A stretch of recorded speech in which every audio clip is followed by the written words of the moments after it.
Has Martin Scorsese outdone himself? Welcome to WatchMojo, and in this installment of Versus, we're pitting The Irishman against Goodfellas. As far back as we can remember, Goodfellas has always been Scorsese's crowning contribution to the crime genre. Almost 3 decades later, however, the director has quite possibly made his magnum opus with The Irishman.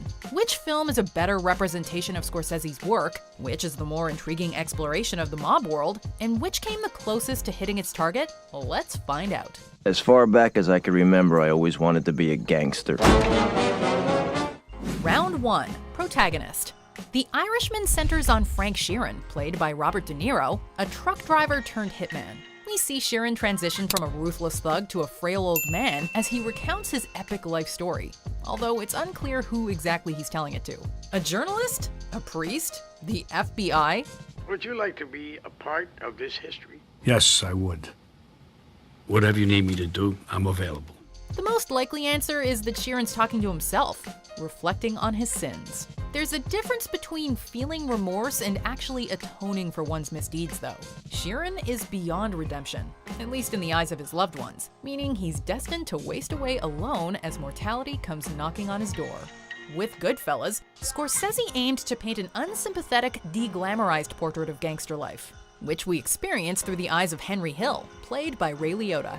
As charming, charismatic, and cool as Hill can be, he's undeniably a pig who hurts countless people, including his own family. Before you could touch a made guy, you had to have a good reason. You had to have a sit down, and you better get an okay, or you'd be the one who got whacked. While not the film's most despicable figure, Hill never completely earns our sympathy, nor does he ask for it. In spite of his numerous flaws, Hill's biggest regret is that he couldn't live the sweet life forever. Nevertheless, Hill takes solace in knowing that he got to be a gangster, if only for a period. Everything was for the taking. And now it's all over. Sheeran and Hill are alike in many respects, right down to their Irish roots. At the same time, comparing them is apples and oranges, as one looks back on his life with hollow emptiness and the other looks back with pride. Between the two, though, Sheeran is the more complex and mysterious protagonist, leaving more room for analysis and securing a point for The Irishman. Winner, The Irishman. Round 2. Supporting cast. As if the reunion between Scorsese and De Niro wasn't enough to get audiences excited, The Irishman also marked the return of Joe Pesci. Listen, you tell Mark Duduzzo from me that I appreciate it. And everybody's gonna appreciate it. It's a good thing. While once again playing a mobster, Russell Bufalino can be seen as an against-type role for the usually hot-headed Pesci, who manages to be calm yet menacing. The day our trucks stop, America stops! In his first collaboration with Scorsese, Al Pacino gives his best performance in years as Jimmy Hoffa, who bridges the gap between the political and criminal underworlds. The names just keep coming with Bobby Cannavale, Harvey Keitel, Stephen Graham, and even Ray Romano making the most of their screen time. How'd it go? It was a little touch and go for a little bit, but at the end, fine. Before he played an Irish truck driver, Robert De Niro naturally slipped into the role of James Conway, an Irish truck hijacker. Conway may command every room he enters in Goodfellas, but the spotlight truly belongs to Joe Pesci as Tommy DeVito. Funny how? I mean, funny like I'm a clown, I amuse you, I make you laugh. In a rapid-fire performance that won him an Academy Award, Pesci creates an unpredictable character who leaves everybody walking on eggshells. You know, it reminds me, I need this knife. I'm gonna take this, it's okay? Okay, yeah, I just need it for a bring little it while. back, though, you know. Lorraine Bracco also received an Oscar nomination for her performance as Karen Hill, whose attraction to Henry is almost like a cocaine addiction.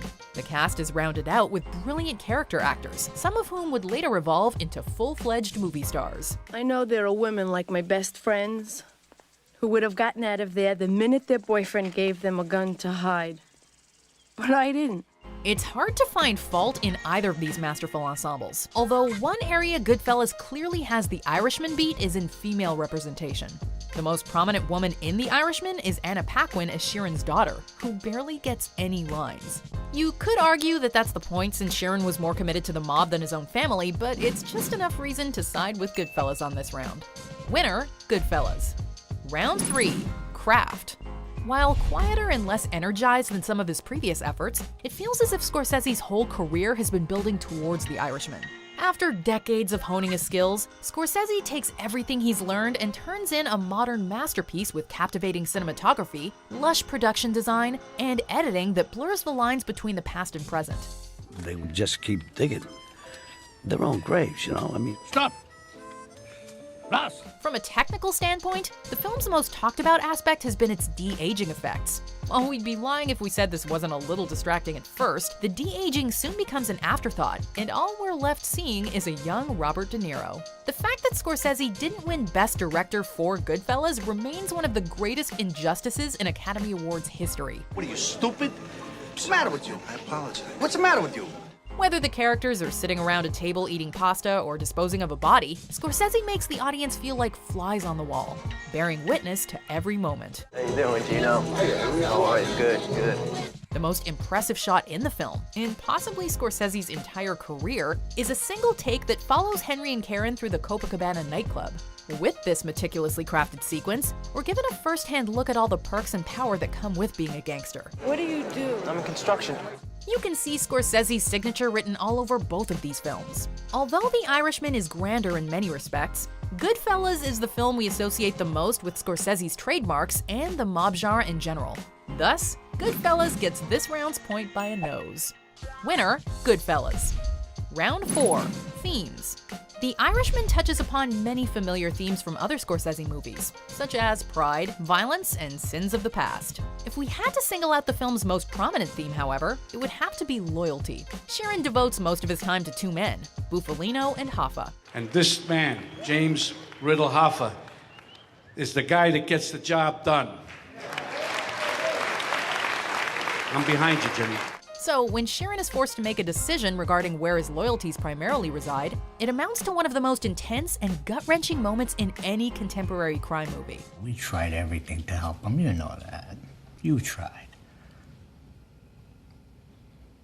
He brought this on himself. Sheeran was truly married to the mob, so much so that his actual family blended into the background. Loyalty is a key theme in Goodfellas as well. Whereas Sheeran holds his tongue until the very end though, Hill betrays everything he was taught and rats out his friends to save his own skin, as well as his family's. Well, I gotta get out of here and straighten out everything with Paulie or else I'm dead, Karen. Then you're better off staying in here. In exchange, Hill's able to live out the rest of his life in witness protection, but it comes at the price of his power and his pride. Belonging is another essential theme of Hill's story. Hill spent his life wanting to belong to a gangster family. While he walks away a free man in the end, he's now a nobody on the outside, looking in. The themes of both films tread on similar territory, but The Irishman spells less out to the audience, and is ultimately more interesting to dissect. Winner, The Irishman.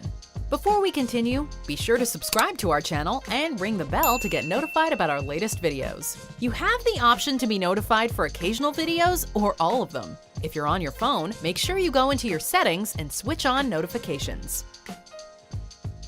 Round 5, Dialogue and Writing. In an era when the genre has been parodied to death, it's not easy to write mobster dialogue without sounding cliched and redundant. Just look at Gotti. it's gonna be the way I say it's gonna be. Yet screenwriter Steven Zaillian was more than up to the task with The Irishman, penning a witty, thrilling, and at times even Shakespearean script. I heard you paint houses. Yes, sir, I do, and I also do my own carpentry. By far the most memorable exchange in the film is between Sheeran and Hoffa when they first speak to each other on the phone. Hoffa calls Sheeran up and says, quote, "I heard you paint houses." This line actually stemmed from the source material's title, and we suspect it will be quoted for years to come. In addition to having one of the most memorable opening lines in cinema, Goodfellas possesses some of the most biting dialogue, not to mention one great insult after another. Don't go busting my balls, Billy, okay? Hey, Tommy, if I was gonna break your balls, I'd tell you to go home and get your shine box. Scorsese worked on the screenplay with the book's author, Nicholas Pileggi, although he gave his actors plenty of room to improvise. The freedom to ad-lib and input from the cast gave us the immortal funny how scene, in which a minor comment escalates into a potentially life-threatening situation. How do I know? You said I'm funny. Everything about the way these people talk comes off as natural, amounting to an authentic look behind the mafia's curtain. As well written as The Irishman is, time will only tell how quotable it becomes. With Goodfellas, there were a dozen lines we found ourselves repeating walking out of the theater, and we're still repeating them to this day. This round's winner is Goodfellas, and if you disagree, call 212-555-HAIR. Winner, Goodfellas.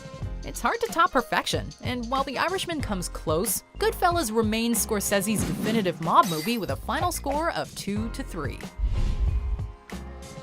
Do you agree with our picks? Check out this other recent clip from WatchMojo, and be sure to subscribe and ring the bell to be notified about our latest videos.